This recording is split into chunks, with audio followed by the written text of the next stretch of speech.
অস্ত্রাগারে টান পড়ার খবর ভিত্তিহীন, দাবি ট্রাম্পের আলোচনার সুযোগ তৈরিতেই ইরানে হামলা স্থগিত, তেহরানকে ফের হুঁশিয়ারি নেতানিয়াহুর।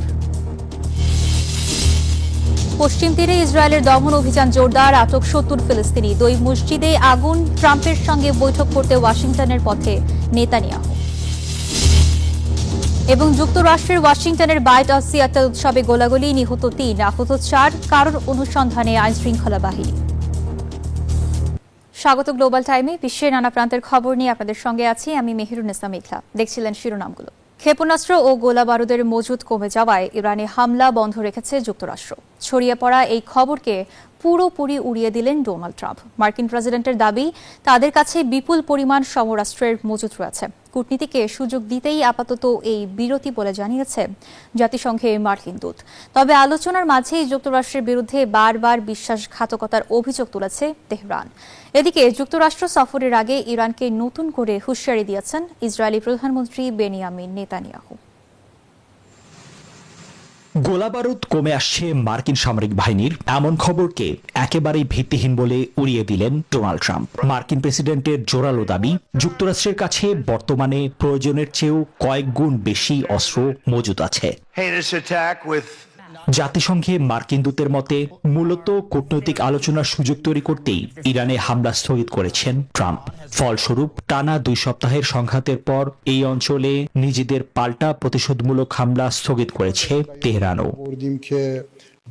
মধ্যস্থতাকারীদের মাধ্যমে আলোচনা চললেও কূটনৈতিক প্রচেষ্টার মাঝেই যুক্তরাষ্ট্র 3 বার বিশ্বাসঘাতকতা করেছে বলে দাবি ইরানের। পাশাপাশি ইরানি জাহাজে ইউক্রেনের হামলার কড়া জবাব দেওয়ার হুঁশিয়ারি দিয়েছেন দেশটির পররাষ্ট্রমন্ত্রী।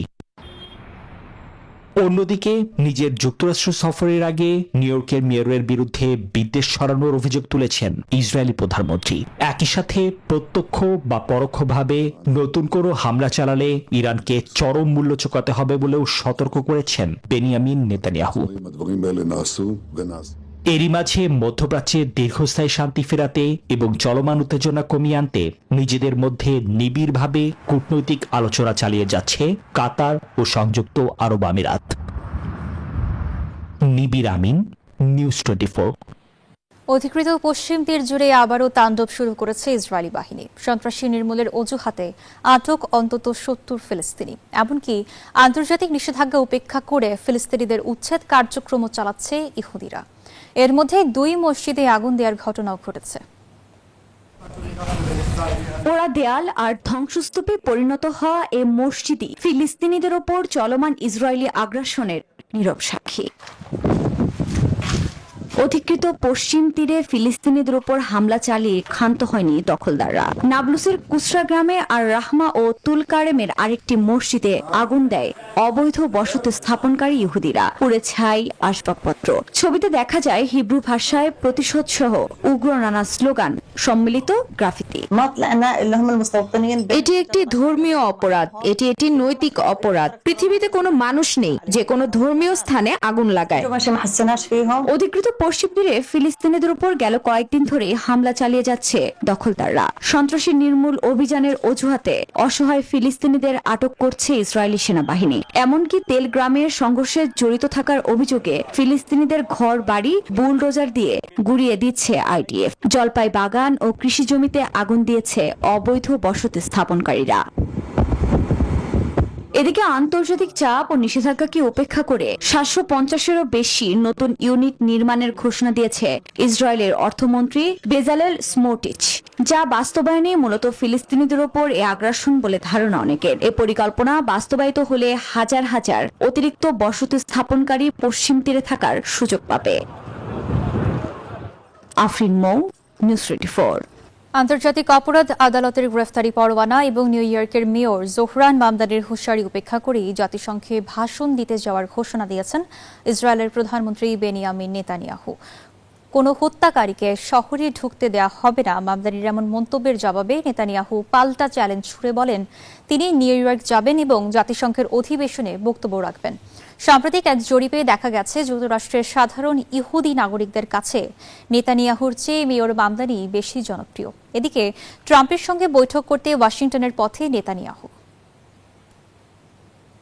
তীব্র তাপদাহের কারণে ইউরোপের বিভিন্ন দেশে ছড়িয়ে পড়েছে ভয়াবহ দাবানল। ফ্রান্সের বোর্দো শহরের চারপাশে আগুন দ্রুত ছড়িয়ে পড়ায় আতঙ্কে সেখানকার বাসিন্দারা। অন্যদিকে স্পেনে দাবানল নিয়ন্ত্রণে কাজ করছে সামরিক বাহিনী, যেখানে এখন পর্যন্ত হাজারো মানুষ ঘরছাড়া। ইতালির উপকূলীয় এলাকা থেকেও পর্যটকদের সরিয়ে নেওয়া হয়েছে। জলবায়ু পরিবর্তনের ফলে সৃষ্ট এই প্রাকৃতিক বিপর্যয়ে মারাত্মকভাবে ব্যাহত হচ্ছে দেশগুলোর স্বাভাবিক জীবনযাত্রা। ফ্রান্সের জিরন্দ অঞ্চল ও বোর্দো শহরের দিকে ক্রমশ ধেয়ে আসছে দাবানল। প্রাণ বাঁচাতে 2 লাখেরও বেশি মানুষ নিজেদের এলাকা ছেড়েছেন।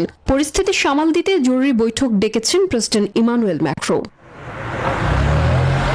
স্পেনের মাদ্রিদ ও আভিলায় আগুন নেভাতে লড়ছেন সামরিক বাহিনী ও স্বেচ্ছাসেবকরা। দেশটির ইতিহাসের অন্যতম বড় এই দাবানলে 1.5 লাখ হেক্টর এলাকা পুড়েছে। নিরাপদ আশ্রয়ে গেছেন হাজারো মানুষ। আমি সবচেয়ে বেশি ভয় পাচ্ছি প্রকৃতি হারানোর কথা ভেবে। বস্তুগত ক্ষতি তো কোনো না কোনো ভাবে পুষিয়ে নেওয়া যায়, কিন্তু এই মানসিক ক্ষতি সত্যিই খুব কষ্টের। এদিকে ইতালির গার্গানো উপদ্বীপের বনাঞ্চলেও আগুন ভয়াবহ আকার নিয়েছে। তীব্র বাতাসের কারণে উপকূলীয় সড়ক বন্ধ করে শত শত পর্যটককে সরিয়ে স্কুলগুলোর অস্থায়ী আশ্রয়কেন্দ্রে রেখেছে স্থানীয় প্রশাসন। জলবায়ু পরিবর্তনের ক্ষতিকর প্রভাবে সৃষ্ট এমন চরম ভাবাপন্ন আবহাওয়া পরিস্থিতিকে আরও ভয়ঙ্কর করে তুলেছে। তীব্র বাতাসের কারণে আগুন নিয়ন্ত্রণে চরম বেগ পেতে হচ্ছে দমকল কর্মীদের, আর ভিটে মাটি হারিয়ে দিশেহারা লাখো মানুষ। Desk report, news 24। যুক্তরাষ্ট্রের সিয়াটল সেন্টারে গোলাগুলির ঘটনায় অন্তত 3 জন নিহত হয়েছেন। এই ঘটনায় এক শিশু সহ আহত হয়েছে আরও 4 জন। রোববার সন্ধ্যায় বাইট অফ সিয়াটল উৎসব চলাকালে এই হামলার ঘটনা ঘটে। প্রত্যক্ষদর্শীরা জানান, হঠাৎ করেই 7 থেকে 8 রাউন্ড গুলির শব্দ শুনতে পান তারা। এতে উৎসবস্থলে থাকা মানুষের মাঝে ব্যাপক আতঙ্ক ছড়িয়ে পড়ে। খবর পেয়ে দ্রুত ঘটনাস্থলে পৌঁছে এলাকাটি ঘিরে ফেলে পুলিশ। আহতদের উদ্ধার করে হাসপাতালে ভর্তি করা হয়েছে, যাদের মধ্যে একজনের অবস্থা আশঙ্কাজনক। তবে হামলাকারী সম্পর্কে এখনো কোনো তথ্য জানাতে পারেনি পুলিশ। হামলার ঘটনায় তদন্ত চলছে। কেন্দ্রীয় শিক্ষামন্ত্রী ধর্মেন্দ্র প্রধানের পদত্যাগে ককরোচ জনতা পার্টির আন্দোলন স্থগিত হলেও পশ্চিমবঙ্গে কমেনি রাজনৈতিক উত্তাপ। ছাত্র আন্দোলনের আড়ালে রাজ্যে নৈরাজ্যের অভিযোগ তুলে সোমবার কলকাতার রাজপথে বিক্ষোভে নামে 46টি সাংবাদিক সংগঠন।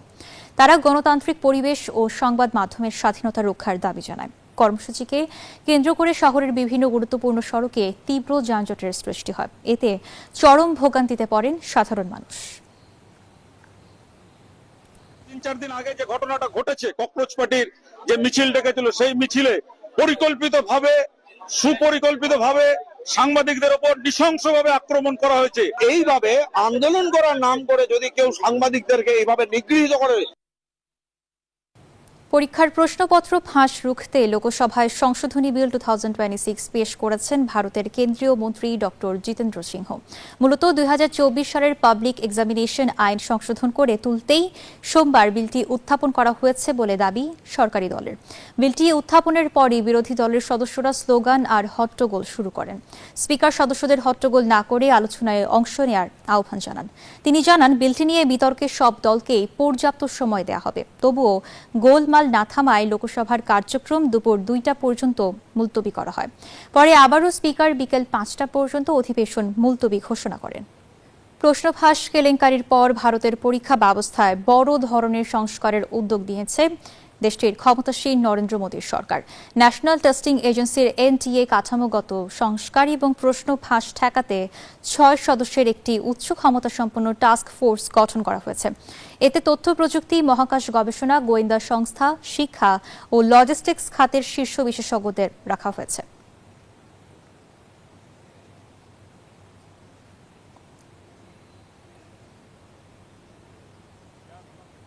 আর এই ছিল গ্লোবাল টাইমের আয়োজনে। সঙ্গে থাকার জন্য ধন্যবাদ।